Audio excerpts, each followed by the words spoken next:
मकर राशि वालों, आप सभी का बहुत बहुत स्वागत करते हैं मकर राशि भिंड यूट्यूब चैनल में। बंधुओं सावधान, अगर आपको सच में अपनी जान प्यारी है, अपनी खुशियां और अपनी जिंदगी से आप सचमुच में प्रेम करते हैं तो अगले 7 दिनों में ये 2 चीजें किसी को भी मत दे देना।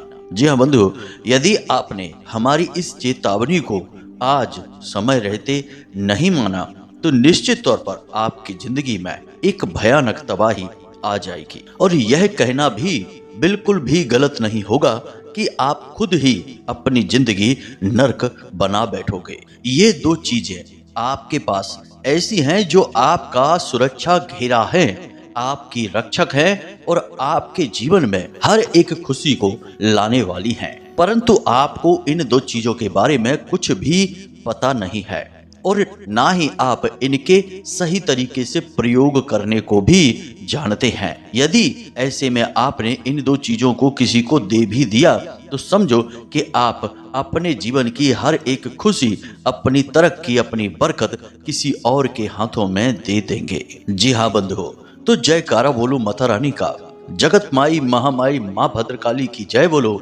माता रानी के सांचे दरबार की जय बोलो। बंधुओं, यह तो आप भी जानते हैं कि ग्रहों की चाल पल प्रतिपल बदल रही है। ऐसे में ग्रहों की यह बदलती चाल कभी शुभ और कभी अशुभ ग्रहों का योग निर्मित करती है। इसमें से ही कुछ ऐसे ग्रह योग होते हैं जो बेहद विनाशकारी होते हैं, जिन्हें हम अनिष्ट ग्रह योग भी कहते हैं, जिसके विषय में हमने अपने पिछले कार्यक्रम में भी चर्चा की थी। तो आज हम आपको बता दें कि आपके जीवन काल में अगले 3 से 5 दिनों में एक ऐसा अनिष्ट ग्रह योग बनने वाला है जिसमें यदि आपने कुछ विशेष सावधानियां नहीं बरती और अपनी इन 2 चीजों को भूल से भी किसी को दे दिया तो आप सचमुच में अपनी जिंदगी खुद अपने हाथों से बर्बाद कर बैठेंगे। जी हाँ बंधुओं, अब जब हम चीजों के विषय में कहते हैं तो यहाँ पर केवल सामान्य भौतिक चीजों की बात नहीं हो रही है, हम आध्यात्मिकता के बहुत गहरे विषय की चर्चा कर रहे हैं। और आपको समझा दें कि हमारा हिंदू धर्म, हमारी सनातनी परंपरा उस उच्च स्तर तक बात करती है जहां आज विज्ञान भी नहीं पहुंच पाया है। यानी कि हम चीजों में स्थित ऊर्जाओं के विषय में बात करते हैं। इसीलिए आपने देखा होगा कि बहुत सारे लोग अपने जीवन में नकारात्मक और सकारात्मक ऊर्जाओं के सही संतुलन को बनाने के लिए तरह तरह की चीजों को धारण करके भी रखते हैं, जैसे रुद्राक्ष, रत्न और अष्ट धातु वगैरह तमाम सारी चीजें होती हैं। यानी कहने का मतलब यह हुआ कि चीजों के अंदर अपनी स्वयं की ऊर्जाएं होती हैं। जब आप चीजों का लेन देन करते हैं, यानी कि अनजाने में किसी से कोई चीज ले आते हैं अपने घर में, या फिर अपनी कोई चीज किसी इंसान को दे देते हैं, तो आपने ना केवल उस चीज को उसे दिया है बल्कि अपने जीवन में स्थित उस ऊर्जा के प्रवाह को भी उसकी तरफ मोड़ दिया है। चीजों के लेन देन का इंसान के जीवन पर बहुत गहरा प्रभाव रहता है। कभी तो ये सकारात्मक फल देने लगता है और कभी नकारात्मक फल देता है। अब मानकर चलिए कि जो ग्रह आपकी कुंडली में नकारात्मक प्रभाव रखते हैं, आपको हानि पहुंचा रहे हैं, पीड़ाएं दे रहे हैं, उन ग्रहों से जुड़ी हुई चीजों को यदि आप किसी को दे देते हैं या दान कर देते हैं तो आप उन ग्रहों की पीड़ाओं से मुक्ति प्राप्त कर जाएंगे या फिर उनकी पीड़ाएं बहुत ही कम हो जाएंगी, जीवन आसान हो जाएगा। लेकिन जो ग्रह आपके जीवन में खुशहाली लेकर आ रहे हैं, शुभ कारक ग्रह हैं, यदि आपने उन ग्रहों से जुड़ी हुई चीज किसी इंसान को यूं ही प्रयोग करने के लिए दे दी या फिर दान में भी दे दी तो आप असल में अपनी खुशियां, अपनी बरकत और अपने जीवन का सुख किसी और को देकर चले आएंगे और आपको पता भी नहीं चलेगा।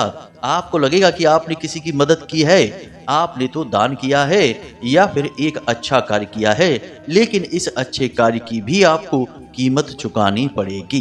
कहने का मतलब यह है कि जो चीजें आपके जीवन में आपकी सुरक्षा का कार्य कर रही हैं, आपके जीवन में खुशियां, धन, बरकत और तरक्की लेकर आ रही हैं, उन्हें कभी किसी को दान नहीं किया जाता है। दानवीर कर्ण की कहानी तो आपने महाभारत में सुनी ही होगी। अपने कवच और कुंडल उसने जब किसी को दान दे दिए तभी उसकी मृत्यु निश्चित हो पाई। यानी कि उसका रक्षा कवच उसने जब किसी और को दे दिया तो उसकी सुरक्षा कमजोर हो गई और उसे आसानी से मारा जा सका। यही हर एक इंसान के जीवन पर भी लागू होता है बंधुओं। हर एक इंसान के जीवन में उसके कुछ ऐसे ग्रह होते हैं जो उसकी रक्षा कवच का कार्य करते हैं। अब यदि वह मूर्खता दिखाएगा और उन ग्रहों से जुड़ी हुई चीजों को यूं ही किसी को प्रयोग करने के लिए देता रहेगा तो निश्चित तौर पर वह अपनी कमजोरी बढ़ाएगा और फिर नकारात्मक ऊर्जाओं का शिकार हो जाएगा। फिर छोटी छोटी बातों से ही उसे नजर लग जाएगी। तंत्र मंत्र, टोना टोटका और आदि व्याधि उसे तुरंत परेशान करने लगेगी, क्योंकि उसका तो सुरक्षा घेरा ही कमजोर है। तो अब आज के इस कार्यक्रम में हम आपको इन दो चीजों के बारे में विशेष ज्ञान देने वाले हैं कि ये चीजें कौन सी हैं और इनको आपको क्यों किसी को नहीं देना है, खास तौर से आने वाले 5 से 7 दिनों में। इसी के साथ साथ हम आपको कुछ ऐसी चीजों के विषय में भी बताएंगे जिन्हें आपको चुपचाप अपने पास लाकर रख लेना है, अपने घर के अलग अलग स्थानों पर। याद रखना कि आपके घर में भी ऊर्जाएं अलग अलग स्थानों पर अलग अलग तरह से प्रवाहित होती हैं। तो आपको उन ऊर्जाओं को संतुलित करने के लिए कुछ विशेष चीजों को स्थापित करना पड़ता है। तो आपको उन चीजों को स्थापित करना होगा। उसके बाद आप देखेंगे कि आपके बिगड़े हुए काम भी बनने शुरू हो जाएंगे, या यूं कह सकते हैं कि किस्मत आपका साथ देना शुरू कर देगी। भगवान आपका हाथ पकड़ लेंगे। याद रखना बंधुओं कि भगवान हमेशा आपको देना चाहते हैं, परंतु आप ही हैं जो कहीं ना कहीं किसी न किसी प्रकार की भूल करते रहते हैं और इसकी वजह से भगवान से आपका सीधा संपर्क जुड़ नहीं पाता है। और जिसका जुड़ जाता है उसकी रातों रात तरक्की हो जाती है। एक बात याद रखना बंधुओं कि आपकी राशि के जातक एकमात्र ऐसी जातक होते हैं जो पूरी राशि चक्र में सबसे ज्यादा कोमल हृदय के, दूसरों के दुख से दुखी होने वाले, हमेशा सबकी मदद करने वाले, कभी कभी तो दूसरों की मदद करने के चक्कर में खुद परेशान हो जाने वाले, और कितना ही दुख, कितनी ही तकलीफ मन में आप सहते हो, चेहरे पर एक मुस्कुराहट रखने वाले होते हैं। यानी कि आपके अंदर हर वो गुण है जो आपको कामयाब बना सकता है, ऊंचाइयों पर ले जा सकता है, परंतु कुछ छोटे छोटे दुर्गुण भी हैं।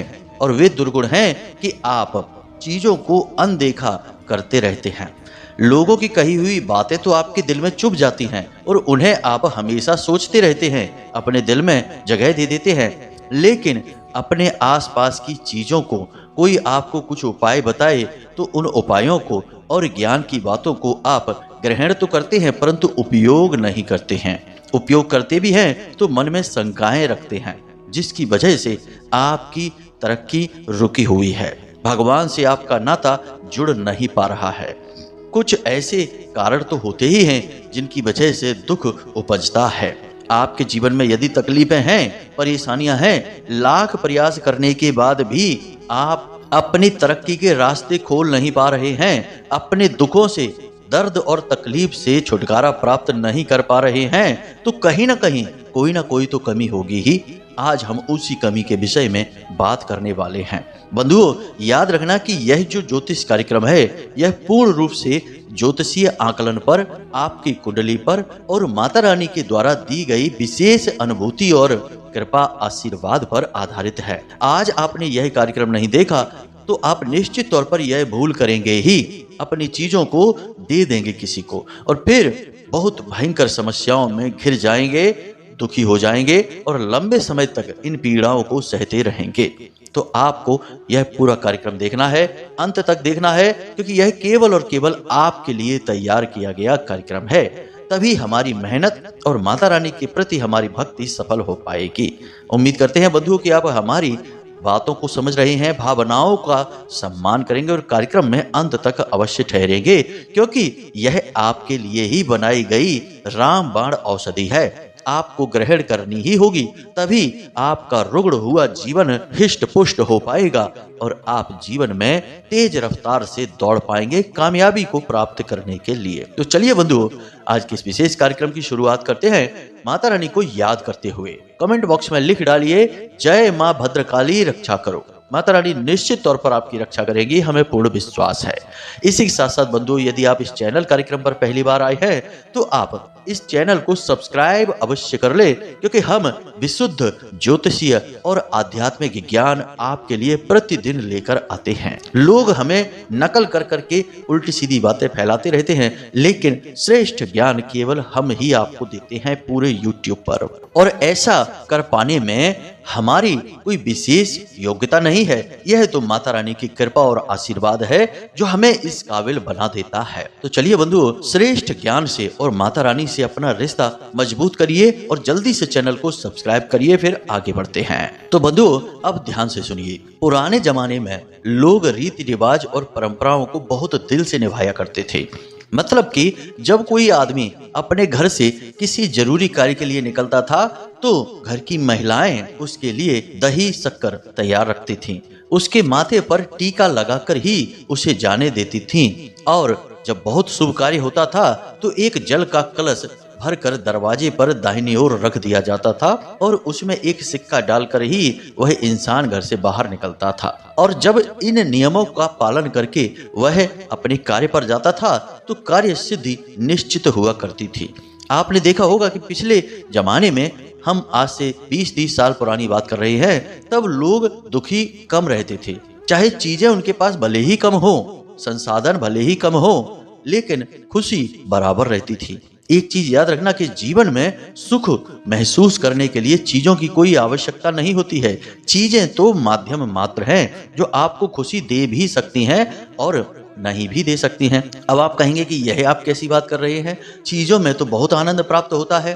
तो मानकर चलिए कि आपने एक कार खरीद ली है और उसकी किस्त बनवा रखी है। अब कार तो आपको सुख दे रही है, लेकिन उसकी जब किस्त आती है तो आपका बैंक बैलेंस खाली हो जाता है, आपकी आधी से ज्यादा कमाई चली जाती है। तो कुछ समय तक तो यह सुख लगेगा, लेकिन कुछ समय बाद यही सुख दुख में बदल जाएगा और आप कार को छोड़कर अपने कटने वाले बैंक बैलेंस पर ध्यान देंगे और कहेंगे कि मैं तो फंस गया, मेरे तो पैसे ही बर्बाद होते चले जा रहे हैं। यानी कि जो सुख था वही दुख में बदल गया।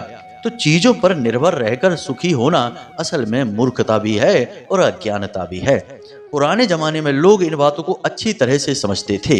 पेड़ के नीचे बैठकर बढ़िया कुएं का ठंडा पानी पीकर और हाथ वाले पंखे को डुलाकर मस्त रहते थे। ना कोई एसी, ना कोई लाइट और ना ही कोई कूलर पंखे की आवश्यकता थी, तब भी खुश रहते थे। एक दूसरे का सुख दुख बांटते थे और एक दूसरे की मदद करते थे। चेहरे पर मुस्कुराहट रहती थी। और आज के समय की इंसान की क्या दशा है, लाखों करोड़ों रुपए भले ही कमा रहा होगा, लेकिन चेहरे की हालत ऐसी होगी जैसे कि दिया बस बुझने ही वाला है। हमेशा दुखी, हमेशा रोता हुआ, व्याकुल और परेशान। आज का समय तो ऐसा आ चुका है कि जिसके पास धन दौलत नहीं है वह तो दुखी है ही कि भाई हम परेशान हैं, पैसा नहीं है, जरूरतें पूरी नहीं कर पा रहे हैं। और जिसके पास धन दौलत है भी, वह भी दुखी है कि भाई इतना सारा पैसा आ रहा है, कहीं यह चोरी ना हो जाए, कहीं घाटा ना पड़ जाए, कहीं कोई ऐसी बात ना हो जाए जिससे यह पैसा छिन जाए। और कंपटीशन इतना ज्यादा है कि दिन रात दिमाग में घमासान मची रहती है। जिंदगी का सुख लेना ही भूल गए, बच्चों का, परिवार का आनंद लेना ही भूल गए। तो कहने का मतलब यह है कि हमें असल में अपने जीवन की ऊर्जाओं को संतुलित करना होगा। और यह हम कैसे करेंगे? चीजों के सही प्रयोग से। हमारे शरीर में जो ऊर्जा वास करती है, बिल्कुल वही ऊर्जा इस संसार के हर एक चीज में, हर एक जीव जंतु में वास करती है, जिसे हम परम तत्व की ऊर्जा कहते हैं, ईश्वर की ऊर्जा कहते हैं। श्रीमद् भागवतम में यह कथा एक मिलती है जिसमें कि ईश्वर को न केवल इंसानों के अंदर बताया गया है, बल्कि हर एक भौतिक चीज जिसे हम देख सकते हैं, छू सकते हैं, महसूस कर सकते हैं, उसमें भी ईश्वर का वास माना गया है। फिर चाहे वह पत्थर ही क्यों ना हो, पानी ही क्यों ना हो, हवा ही क्यों ना हो, अग्नि ही क्यों ना हो। तभी हमारे हिंदू धर्म में इन सब चीजों को भी देवताओं की तरह पूजा जाता है। तो अब यहाँ तक इतनी सारी बातें आपको हमने इसीलिए बताई ताकि आपको जीवन में क्या करना है इसके लिए श्रेष्ठ मार्गदर्शन प्राप्त हो सके। अब हम आपको कुछ ऐसी चीजों के विषय में बताएंगे जिन्हें आपको अपने घर के कुछ विशेष स्थानों पर निश्चित तौर पर रख लेना चाहिए। इससे आपके घर की ऊर्जा इतनी संतुलित हो जाएगी कि आपके घर में धन दौलत खिंची चली आएगी, और केवल धन दौलत ही नहीं, आपके घर में खुशियां भी आएंगी। क्योंकि पैसा आ जाने से खुशी आ जाएगी, इस बात की कोई गारंटी नहीं है। तो खुशियां अलग बात है, पैसा धन दौलत अलग बात है। तो अब ध्यान से सुने। सबसे पहली चीज है कि सूर्य यंत्र। सूर्य यंत्र के बारे में आपने अवश्य सुना ही होगा, लेकिन बहुत ही कम लोग ऐसे होंगे जिनके घरों में सूर्य यंत्र पाया जाता है, और जिनके घरों में सूर्य यंत्र है भी तो उन्हें इसके प्रयोग का सही तरीका नहीं पता है। तो ध्यान से सुनिए, आपको सूर्य यंत्र लेकर आना है और उसे अपने घर की पूर्वी दिशा में लगा देना है, ठीक पूर्वी दिशा में। अब बहुत से लोगों को अपने घर की दिशाओं का भी सही ज्ञान नहीं होता है, तो आपको एक दिन ऐसे समय पर सोकर जागना है जब सूर्य उदित होते हैं, और जब सूर्य उदित होंगे तो ठीक वह पूर्व दिशा होगी। आपको पता भी चल जाएगा। हम आपको बता देते हैं कि हो सकता है कि आपके घर के कोने की तरफ पूर्व दिशा पड़ती हो और आप सामने की ओर इसे मानकर बैठे हों, तो ऐसे में जिसे आप पूर्व कहते हैं वह तो पूर्व दिशा होगी ही नहीं। तो इस बात का आपको ध्यान देना होगा। दिशा विशेष पर स्थापित की जाने वाली चीजों को उसी दिशा में स्थापित होना चाहिए, तभी उनके प्रभाव सकारात्मक होते हैं, वरना नकारात्मक प्रभाव भी प्राप्त होने लगते हैं। अब सूर्य यंत्र कैसा चुनें? तो सर्वोत्तम होगा कि आप पीतल का सूर्य यंत्र चुनें। आकार चाहे कैसा भी हो, कोई फर्क नहीं पड़ता है। तांबे का या फिर प्लास्टिक का या फिर किसी भी अन्य प्रकार के मटेरियल का कोई सूर्य यंत्र आप लेकर ना आए, वरना यह अपशगुनी होगा। बहुत से लोगों के यहाँ हमने तांबे का सूर्य यंत्र भी देखा है, जो कि बिल्कुल ठीक नहीं है, शास्त्र विरुद्ध है। तो आप ध्यान रखें। दूसरा, कामधेनु गाय। जी हाँ बंधु, कामधेनु गाय का नाम ही है कि वह आपकी हर एक मनोकामना को पूरी करने वाली है। अब कामधेनु गाय की मूर्तियां बाजार में मिल जाती हैं, तो इसके लिए आप मिट्टी की मूर्ति चुनें, वह सर्वश्रेष्ठ होगी। किसी भी धातु की या कांच की या स्फटिक वगैरह की प्लास्टिक की मूर्ति बिल्कुल भी लेकर ना आए। इनके सबके सकारात्मक के साथ साथ नकारात्मक प्रभाव भी हैं, परंतु मिट्टी की मूर्ति के कोई नकारात्मक प्रभाव नहीं है। अब कामधेनु गाय को कहाँ रखना है? इसे आपको अपने घर के ठीक नैऋत्य कोण में रखना है। नैऋत्य कोण कहाँ है? घर की पश्चिम दिशा और दक्षिण दिशा के ठीक बीचों बीच जो कोना दिखाई देता है उसे ही नैऋत्य कोण कहते हैं। वहां माता लक्ष्मी का वास होता है। यदि वहां पर आप कामधेनु गाय को स्थापित कर देते हैं तो आपकी धन से, मानसिक शांति से और पारिवारिक प्रेम से संबंधित हर एक समस्या समाप्त हो जाएगी। माता लक्ष्मी खिंची चली आएंगी। इसी के साथ साथ बंधु, आपको झरने की एक तस्वीर लानी है जिसमें पानी गिरता हुआ दिखाई दे और पानी आपकी ओर आता हुआ दिखाई दे। दाएं बाएं नहीं या फिर दूर जाता नहीं दिखना चाहिए। झरने से पानी गिर रहा है और वह आपकी ओर आता दिख रहा है। इस तस्वीर को, इस सीनरी को आपको अपने घर की उत्तरी दीवार पर लगाना है। घर की उत्तरी दीवार पर। यह अवसरों की दिशा होती है, कुबेर की दिशा होती है, धन के आगमन की दिशा होती है। अब बात कर लेते हैं 3 ऐसे पौधों की जिन्हें आपके घर में हर हालत में होना चाहिए। हम तुलसी के पौधे की बात नहीं करेंगे क्योंकि वह तो हर एक व्यक्ति के घर में होता ही होता है। बस तुलसी के पौधे की जगह आपके घर का ब्रह्म स्थान है, जिसे हम आंगन कहते हैं, या फिर आपके घर के ठीक बीचों बीच स्थित स्थान को ब्रह्म स्थान कहा जाता है। अब यह आपके घर में यदि कमरे में है, यानी कि ब्रह्म स्थान कमरे में पड़ रहा है, धूप की हवा की सही व्यवस्था नहीं है, तो आप घर की छत पर भी रख सकते हैं। लेकिन तुलसी के पौधे को रखना अपने घर के ठीक बीचों बीच केंद्र में। यही है ब्रह्म स्थान और माता तुलसी का सबसे अच्छा स्थान। अब हम बात करते हैं उन 3 पवित्र पौधों की। तो सबसे पहला पौधा है बेलपत्र का पौधा, दूसरा पौधा है आंवले का पौधा और तीसरा पौधा है केले का पौधा। तीनों ही पौधों का अत्यधिक महत्व है। बेलपत्र के पौधे को आपको ईशान कोण में रखना है, यानी आपके घर की पूर्व और उत्तर दिशा के ठीक बीचों बीच भोले बाबा की दिशा होती है। इसे ईशान कोण कहते हैं। आपको बेलपत्र के पौधे को इसी दिशा में रखना है और उसके नीचे एक छोटे से शिवलिंग अवश्य रखें। बेलपत्र के नीचे भोले बाबा को स्थान अवश्य दें। यह बहुत ही शुभ कारक है। और कोशिश करें कि प्रतिदिन स्नान करने के बाद कुछ बूंदें जल की शिवलिंग के ऊपर चढ़ा दिया करें। बस इससे आपका काम हो जाएगा। बहुत ही शुभ वातावरण आपके घर में निर्मित होने लगेगा। अब आपके घर में यदि इन दिशाओं में हवा पानी की सही व्यवस्था नहीं है तो आप घर की छत का प्रयोग कर सकते हैं। अब बात करते हैं केले के पौधे की। तो केले के पौधे को आपको उत्तर दिशा में लगाना है। यह नारायण का शुद्ध स्वरूप है, माता लक्ष्मी का स्वरूप है, साथ ही साथ ग्रहों में गुरु ग्रह का प्रतीक है। और अभी गुरु ग्रह वैसे भी बकरी चाल चल रहे हैं, तो इनके नकारात्मक परिणाम भी आपको देखने को मिलेंगे। तो इससे बचने के लिए आप केले के पौधे को घर की उत्तरी दिशा में लगाइए। साथ ही साथ प्रतिदिन शाम के समय गाय के घी का एक छोटा सा दीपक इस केले की जड़ के पास जलाइए। इससे गुरु ग्रह के नकारात्मक प्रभाव आपके ऊपर नहीं पड़ेंगे। अब बात करते हैं तीसरे पौधे की, यानी कि आंवले के पौधे की। आंवले के पौधे का महत्व तो बहुत अधिक है। साक्षात लक्ष्मी का वास होता है इसके हर एक भाग में। साथ ही साथ पितृ पूर्वजों का वास भी आंवले के पौधे के नीचे माना जाता है, यानी कि जड़ और तने के भाग में। तो आपको आंवले का पौधा लगाना है, लेकिन इसे आपको अपने घर की दक्षिणी दिशा में लगाना है। इन 3 पौधों को आपके घर में अवश्य होना ही चाहिए। अब नहीं है यदि तो लाइए और लगाइए, और यदि लगा रखे हैं तो दिशाओं का सही ज्ञान भी रखिए। यूं ही कहीं भी किसी भी पौधे को नहीं लगा सकते हैं, वरना सकारात्मक की जगह नकारात्मक फल प्राप्त होने लगते हैं। मनी प्लांट के साथ यही होता है। मनी प्लांट को लगाने के लिए सर्वश्रेष्ठ जगह होती है घर का आग्नेय कोण, जहां आपका पैसा ठहरता है। यानी कि आपके घर में जितनी भी फिजूल खर्चियां होती हैं, जितने भी अनजान खर्चे होते हैं, जहां से पैसा निकलता है, वह आग्नेय कोण के दूषित होने की वजह से होता है।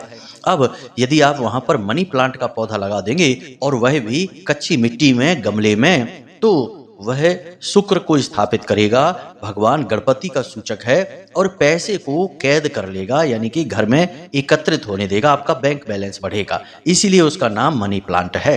यह भगवान गणेश का सूचक माना जाता है। लेकिन आप देखिए कि लोगों का जहां मन करता है घर में वहीं मनी प्लांट का पौधा रख देते हैं, तो इससे जो मौके और अवसर घर में आने चाहिए वे भी रुक जाते हैं। क्योंकि मनी प्लांट का काम है चीजों को स्थिर कर देना, उन्हें जाने ना देना, कहीं भी हिलने ना देना। तो आपके पैसे की जगह पर यदि वह रखा है खर्चों की जगह पर, तो उन्हें वो रोक देगा, पैसा आपका रुकेगा, खर्चे भी कम होंगे। लेकिन यदि पैसे की आवक वाली जगह पर रख दिया आपने, यानी उत्तरी दिशा में रख लिया, तो पैसे की आवक भी रोक देगा। फिर आप कहेंगे कि हमारी आमदनी कम होने लगी है, पैसा कहीं भी जाता है तो वापस ही नहीं आता है, किसी को दे दो तो वह लौटाता ही नहीं है, अटकता रहता है। इसी के साथ साथ कई जगह पर हमने देखा कि मनी प्लांट की जो बेल होती है वह ऊपर न जाने के बजाय जमीन पर ही, यानी नीचे की ओर जा रही होती है। यह बेहद ही अपशगुनी होता है।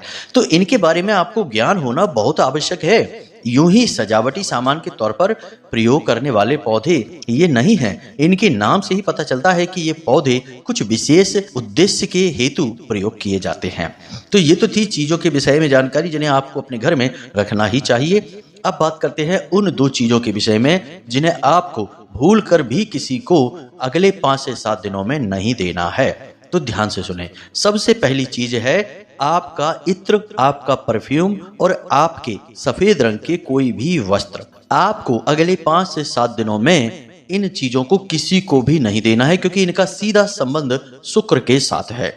और जिसका शुक्र नीच का हो जाता है, नकारात्मक फल देने वाला हो जाता है, सबसे पहले उसके जीवन में धन दौलत और आमदनी को रोक देने का कार्य शुरू हो जाता है। यानी कि पैसा आपका रुकने लगेगा, जाने लगेगा, साथ ही साथ आपकी खुशियां, आपका सुख चैन भी गायब होने लगेगा। तो आपको यह बिल्कुल भी दान नहीं करना है। और ऐसा इसलिए क्योंकि शनि अपनी बकरी चाल से मार्गी होने वाले हैं। अब शनि का प्रभाव बहुत अधिक है, साथ ही साथ गुरु भी बकरी चाल चल रहे हैं। तो ऐसे में आपको शुक्र से जुड़ी चीजें किसी को भी नहीं देनी है, क्योंकि शनि और शुक्र आपस में परम मित्र हैं। शनि यदि प्रभावित होंगे तो शुक्र को भी निश्चित प्रभावित करेंगे ही। आपने अक्सर देखा होगा कि जिनके जीवन पर शनि के दुष्प्रभाव शुरू होते हैं तो सबसे पहले उनकी धन दौलत ही छीनी जाती है। यानी कि शुक्र से जुड़ी हुई चीजें छिन जाती हैं, चैन सुकून गायब हो जाता है, क्योंकि शनि शुक्र को तुरंत इस बात के लिए आदेश देते हैं और शुक्र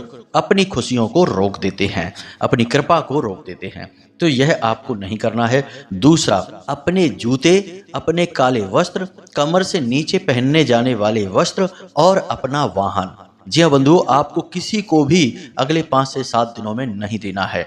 इसका कारण भी वही है कि शनि देव से जुड़ी हुई ये चीजें हैं और शनि देव को चीजों का लेन देन बिल्कुल भी पसंद नहीं है।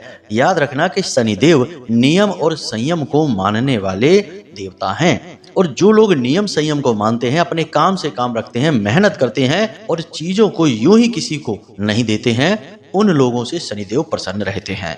तो आपको इन चीजों का लेन देन अगले 5 से 7 दिनों में भूल कर भी नहीं करना है, वरना आप भयंकर तकलीफ और पीड़ाओं को अपनी ओर आकर्षित कर लेंगे।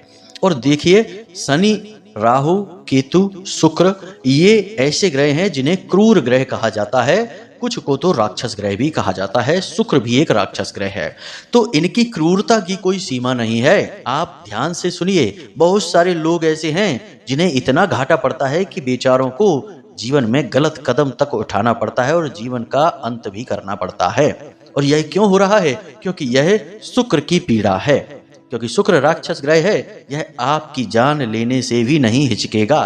तो जहां यह आपको स्वर्ग में पहुंचा सकता है, वहीं यह आपको जीते जागते नरक में भी झोंक सकता है। इसलिए इन बातों को हल्के में मत लेना। पीड़ाएं आएंगी तो कितनी बड़ी आएंगी, कोई सीमा नहीं, कुछ पता नहीं। बेहतर है कि तैयारी करके रखो और पीड़ाओं के प्रभाव को पहले ही कमजोर बना दो, तो आप उन्हें आसानी से सह भी जाएंगे। बाकी यदि भगवान की आपके ऊपर कृपा है, कुल देवता और पितृ देवताओं का आशीर्वाद है, तो आपका कोई बाल भी बांका नहीं कर पाएगा, परंतु आपको उपाय तो फिर भी करने ही होंगे। तो आज के इस कार्यक्रम में हमने आपको सारी बातें विस्तार से बताई हैं, जीवन उपयोगी बातें हैं, इन्हें अपने जीवन में अवश्य उतार लेना। यह ज्योतिष कार्यक्रम समय के अनुकूल है, तो समय का सदुपयोग करना सीखिए। याद रखिए कि समय समय पर होत है, समय समय की बात, राम जन्म का दिन बड़ा और कृष्ण जन्म की रात। तो राम के समय पर दिन का और कृष्ण के समय पर रात का महत्व बढ़ जाता है। ये सब समय समय की बात होती है। तो जो प्राणी समय का ध्यान रखते हुए जीवन में सही निर्णय लेता है, वह तो निश्चित ही स्वर्ग को प्राप्त होता है, खुशियों को प्राप्त होता है। और जो मूर्ख समय का महत्व नहीं समझता, हर जगह बस अपना मूढ़पन, पागलपन दिखाता है, वह केवल और केवल ठोकरें खाता है। उम्मीद है आपको सारी बातें समझ में आ गई होंगी। सारी बातें हमने शास्त्र सम्मत और ज्योतिषीय आकलन के आधार पर बताई हैं। फिर भी यदि कोई प्रश्न मन में उठे तो आप कमेंट करके या फिर व्हाट्सएप नंबर पर मैसेज करके पूछ लेना। समय मिलने पर हम आपके प्रश्नों के जवाब आपको अवश्य देंगे। माता रानी का आदेश आ चुका है, बहुत ही जल्द आपके लिए फोन सेवा प्रारंभ होने वाली है। हम सीधे आपसे फोन पर बात कर लिया करेंगे। तो चलिए बंधु, आज के इस कार्यक्रम को यहीं पर समाप्त करते हैं। हमेशा हंसते रहिए, मुस्कुराते रहिए और दिन में एक बार मंदिर अवश्य हो आइए। सकारात्मक भी रहिए, क्योंकि आपका उद्धार तो उन्हीं की कृपा से होना है। तो प्रेम से बोलिए जय माई की, जय मां भद्रकाली। माता रानी आपका कल्याण करें। धन्यवाद।